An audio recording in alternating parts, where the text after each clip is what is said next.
নমস্কার বন্ধুরা, একটা খুব সাধারণ সবজির রেসিপি নিয়ে এসেছি আমি আজকে। তো কিভাবে করছি, একদম ফোড়নের ওপর, অথচ খুব টেস্টি, এই গরমের দিনে প্রচণ্ড উপকারী। হ্যাঁ, তাহলে সেটা যে আমি কিভাবে ফোড়ন দিয়ে অতি সহজে রান্না করছি সেটা না দেখলে তো বোঝা যাবে না। ভিডিওটা সম্পূর্ণ দেখলেই বোঝা যাবে। খুব ছোট ভিডিও হবে, সম্পূর্ণ স্কিপ করে না দেখলে পরে বোঝা যাবে। এত সুন্দর একটা রেসিপি, গরমের দিনে খুব ভালো শরীরের জন্য এটা খাওয়া। তাহলে এইভাবে রান্না করে দেখবেন বন্ধুরা, প্রচণ্ড টেস্ট হয়, খেতে খুব ভালো লাগে। কাটা দেখাতে গেলে অনেক বড় হয়ে যাবে বন্ধুরা। আমি এই যে লাউ, এইভাবে অনেকে লৌকি বলে, লৌকি কি লাউ যাই হোক, এইভাবে আমি কুচিয়ে নিয়েছি। হ্যাঁ, ভালো করে কিন্তু ধুয়ে নিয়েছি, আগে গোটা ধুয়েছি, তারপরে পিস করে নিয়ে খোসা ছাড়িয়ে ধুয়ে নিয়েছি, তারপরে কুচি করেছি। কুচি করার পর কিন্তু আর ধোবো না, কারণ এমনিতেই লাউয়ে প্রচুর জল বেরোয়। হ্যাঁ, ধুতে গেলে পরে গায়ের জলগুলো আরও সাংঘাতিকভাবে জল বেরিয়ে যাবে। কাজে এইভাবে যদি কাটা যায় তাহলে অতটা জল বেরোয় না, খুব সুন্দরভাবে রান্নাটা হয়ে যায়। তাহলে দেখা যাক আমি কিভাবে করছি।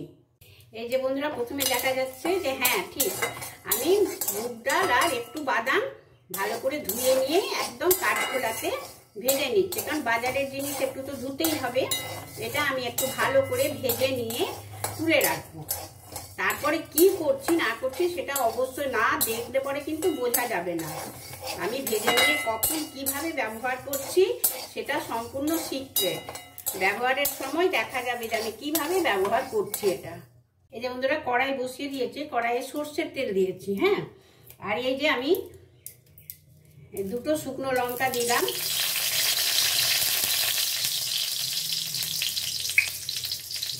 আর এই চামচের এক চামচ দিচ্ছি পাঁচ ফোড়ন,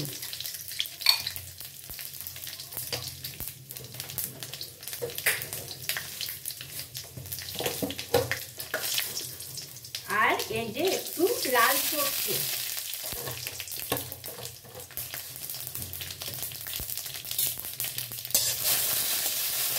আমি কিন্তু হলুদ একদমই দেব না, আমি লাউ তরকারিতে না হলুদ দিই না।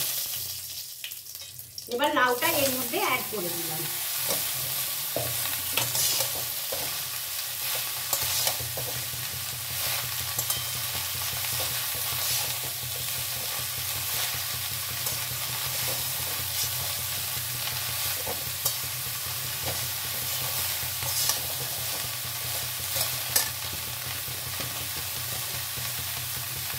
সাথে সাথে চাপাও দেবো না। হ্যাঁ, আর এখন আমি নুন মিষ্টিও দেবো না।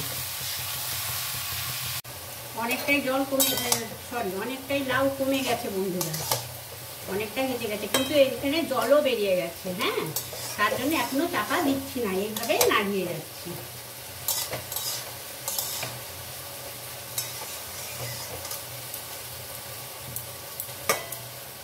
এইবারে আমি একটু চাপা দেবো যে সেদ্ধ হয়ে যাবে, জিনিসটা সেদ্ধ হবে বলে এখন একটু চাপা দিয়ে দিলাম।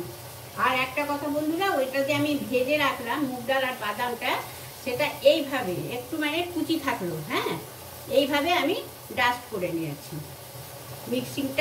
মিক্সিং বোলটা অল্প ঘুরিয়ে নিয়েছি, পুরো গুঁড়ো করিনি কিন্তু। এবারে চাপাটা খুলে নেব। যে হাফ ইঞ্চি আদা আমি পেস্ট করে নিয়েছি সেটা আমি এর মধ্যে অ্যাড করে দিলাম, আর 3টে কাঁচা লঙ্কা।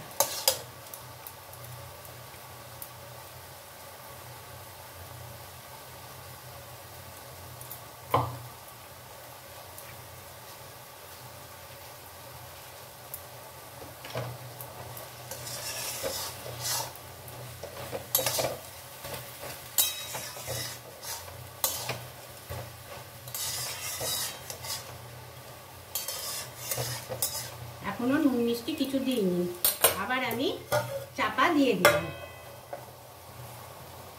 এই যে বন্ধুরা, আমি এই যে গোটা কাঁচা লঙ্কা 3টে এইভাবে পিস করে এক্ষুনি দিলাম, এটা স্কিপ করে গেছি। হ্যাঁ, তাই দেখিয়ে দিলাম বন্ধুদের। আর এখন আমি দিচ্ছি পরিমাণ মতো নুন। লাউয়ে কিন্তু একটু কম নুন লাগে, লাউয়ে খুব বেশি নুন দিলে পরে নুনটা চড়া হলে একদম ভালো লাগে না, মিষ্টি নুন ভালো লাগে।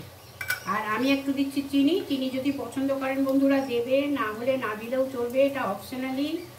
আমার একটু মিষ্টি মিষ্টিটা ভালো লাগে, তাই আমি এখানে একটু চিনি অ্যাড করে দিলাম।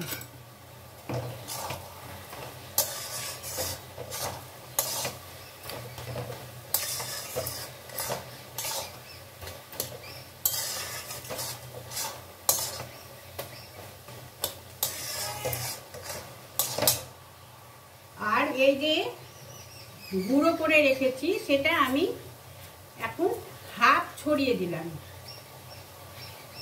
হাফের থেকে বেশি ছড়িয়েছি, আর একটুখানি থাকলো। ওটা কখন দেব অবশ্যই দেখাবো।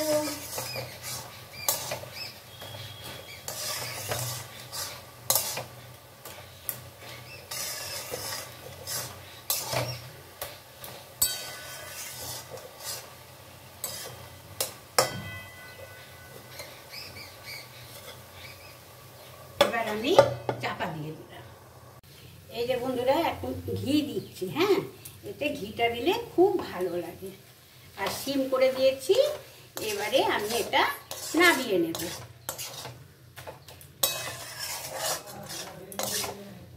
এইভাবে একবার করে দেখবে বন্ধুরা, আমার ফাইনাল লুকটা দেখার পর বুঝতে পারবে যে এটা কেমন হচ্ছে। এমনি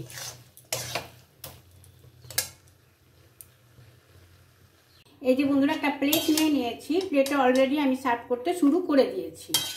এই প্লেটে আমি সম্পূর্ণ সবজিটা নিয়ে নেব। সম্পূর্ণ সবজিটা আমি প্লেটে সার্ভ করে নিয়েছি। এবারে এই যে অবশিষ্ট আমার যে বাদাম আর ডালটা যে গুঁড়োনো আছে সেটা আমি এখন এর মধ্যে ছড়িয়ে দেব।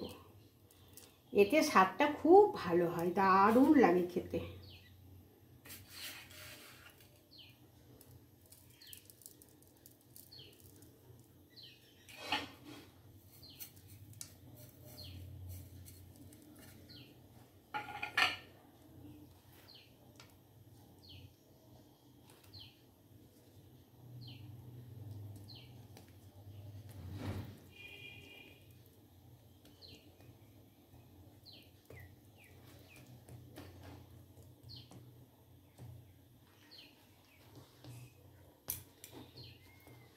এই যে বন্ধুরা সম্পূর্ণ কমপ্লিট হয়ে গেল আমার লাউয়ের সবজি। কেমন লাগলো অবশ্যই কমেন্ট করে জানাবে, কমেন্টের আশায় রইলাম।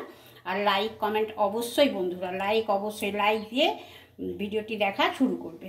তাহলে আজকের মতো আসি, বাই, টাটা।